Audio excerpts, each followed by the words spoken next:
Hai sobat semua, apa kabar? Baik kan? Semoga kalian semua sehat selalu, bahagia selalu dan banyak rezeki. Kali ini Mimin mau melanjutkan cerita dari novel Menantu yang Diremehkan. Semoga cerita ini bisa menghibur kalian semua ya, dan bisa menemani hari-hari kalian semua. Oh iya, jangan lupa bantu like dan komen ya biar Mimin tambah semangat uploadnya. Kalau begitu yuk langsung saja ke ceritanya, cekidot.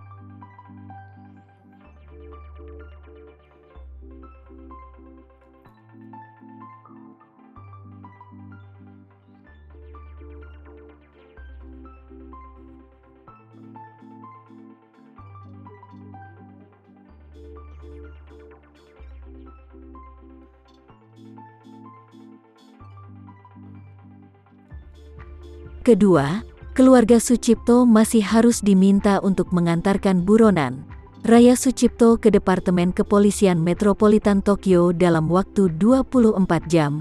Jika tidak, semua bisnis keluarga Sucipto di Jepang akan diblokir secara permanen, dan anggota keluarga dekat keluarga Sucipto akan selalu dilarang masuk negara Jepang.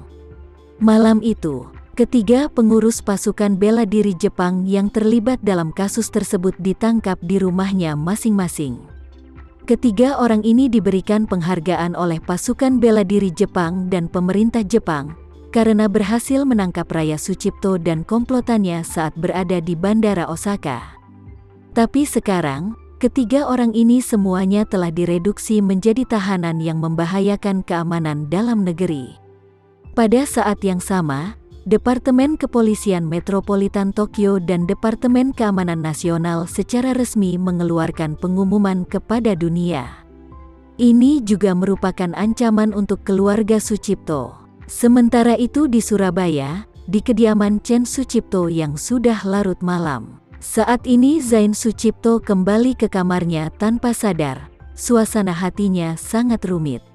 Baru malam ini, ibu kandung Raya Sucipto, Roma Romiati, datang ke grup Sucipto untuk menemuinya.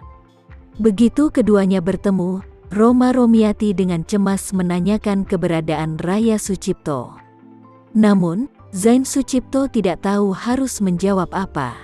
Karena dia tidak tahu kemana Raya Sucipto pergi. Dia seolah-olah seperi es yang telah menguap, tidak meninggalkan petunjuk. Roma Romiati, yang kehilangan satu lengan, berlutut di depan Zain Sucipto sambil menangis, berharap dia bisa mengungkapkan bahwa Raya Sucipto adalah putri kandungnya, dan melakukan segala kemungkinan untuk menemukan keberadaannya. Dan Zain Sucipto tidak setuju begitu. Raya Sucipto adalah putri kandungnya. Ini didukung oleh hasil DNA. Selain itu, Roma Romiati memiliki anugerah penyelamatan nyawa untuknya saat itu. Alasan mengapa Roma Romiati kehilangan lengan sepenuhnya untuk menyelamatkannya. Oleh karena itu, apakah itu untuk wajah putrinya sendiri atau wajah penyelamat? Zain Sucipto tidak bisa tidak setuju. Namun, hatinya terhalang. Karena dia baru mengalami hal seperti itu untuk pertama kalinya. Untuk pertama kalinya, tidak ada petunjuk keberadaan seseorang yang menghilang. Bagaimanapun, tangan dan mata keluarga Sucipto menjadi terbuka. Di masa lalu, selama mereka ingin memeriksa, tidak ada petunjuk yang tidak bisa mereka temukan. Tetapi kali ini, keluarga Sucipto tidak dapat menemukan petunjuk apapun saat kasus hilangnya Raya Sucipto. Oleh karena itu, Zain Sucipto juga sangat mengkhawatirkan situasi Raya Sucipto saat ini. Yang dia takuti bukanlah dia tidak dapat menemukan Raya Sucipto. Dia takut jika Raya Sucipto mungkin sudah tidak hidup lagi. Karena itu, saat pulang ke rumah, dia selalu merasa sangat berat hati. Dan saat Zain Sucipto membuka pintu kamar tidur, seorang wanita parubaya yang glamor keluar dari kamar mandi. Wanita ini baru saja menghapus riasannya dan mandi.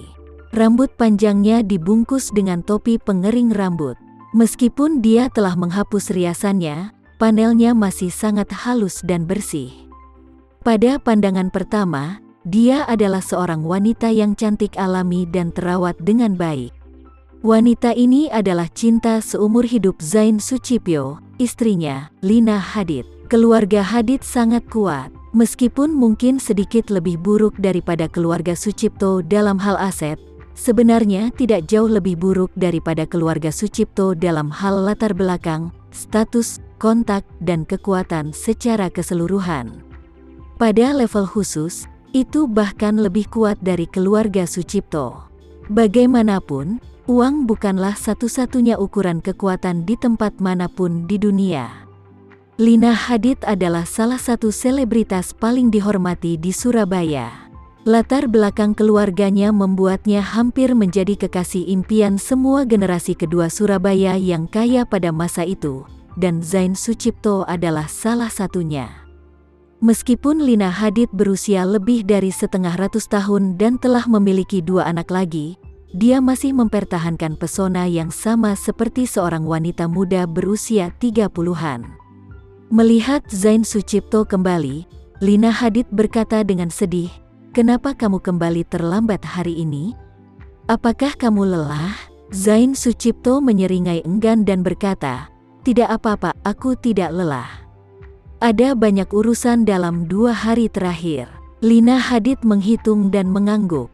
Sejak menikah dengan Zain Sucipto, dia tidak memedulikan pekerjaan Zain Sucipto sama sekali.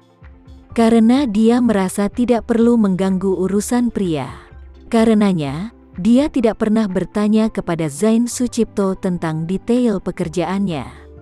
Melihat Zain Sucipto terlihat sangat lelah, dia berkata, "Kamu ganti baju dulu, aku akan menyiapkan air hangat untukmu, mandi yang baik, matikan HP-mu saat kamu tidur di malam hari, nikmati tidurmu, dan besok kamu akan bangun dengan segar." Zain Sucipto tersentuh dalam hatinya dan buru-buru berkata, "Istriku, kamu tidak perlu terlalu mengkhawatirkanku, aku bisa menyiapkan air sendiri."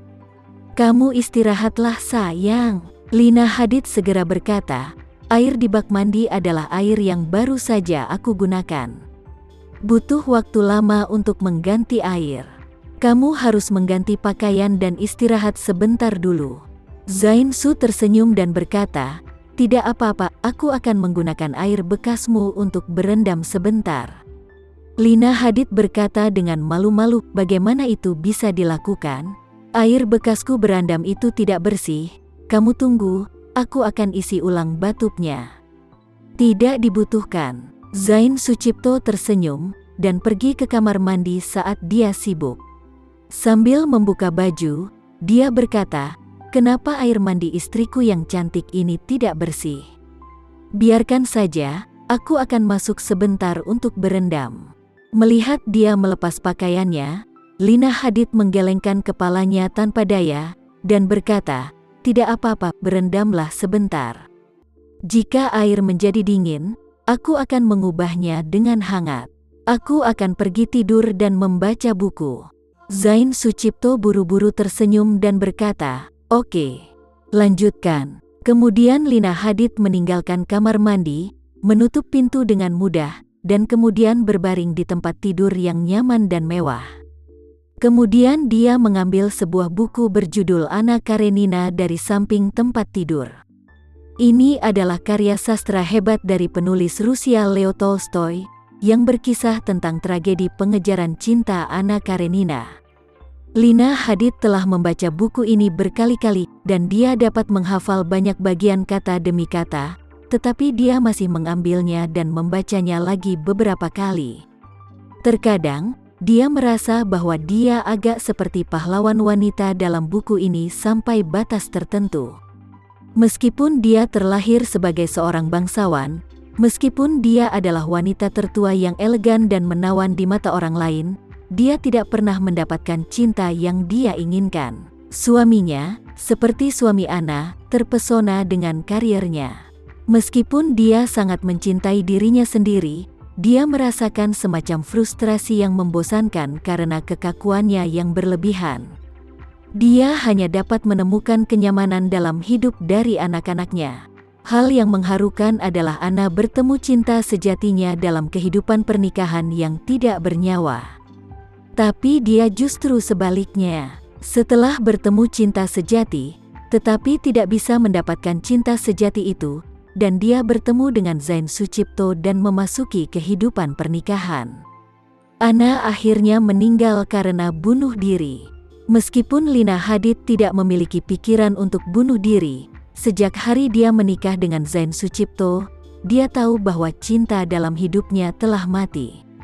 Setelah membalik beberapa halaman dengan santai, Lina Hadid tidak bisa menghilangkan pikiran itu. Sosok pria itu muncul di benaknya.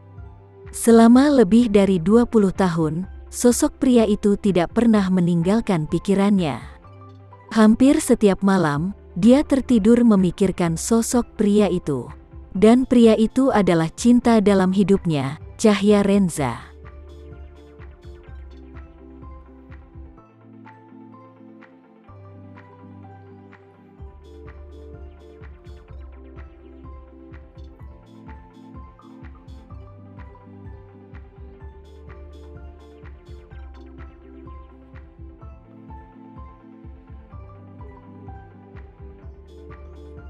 Sekian dulu ya cerita kali ini, kita lanjutkan lagi ceritanya di lain waktu. Oh iya, bagaimana menurut kalian? Semoga bisa sedikit menghibur kalian semua. Jangan lupa like, share dan komen ya. Untuk teman-teman yang baru nonton, jangan lupa subscribe-nya. Hehehe, kalau ada teman-teman yang ingin gabung langganan bisa langsung gabung saja untuk dapat fitur yang menarik dan sedikit membantu Mimin. Terima kasih sudah menonton, sampai jumpa lagi, bye.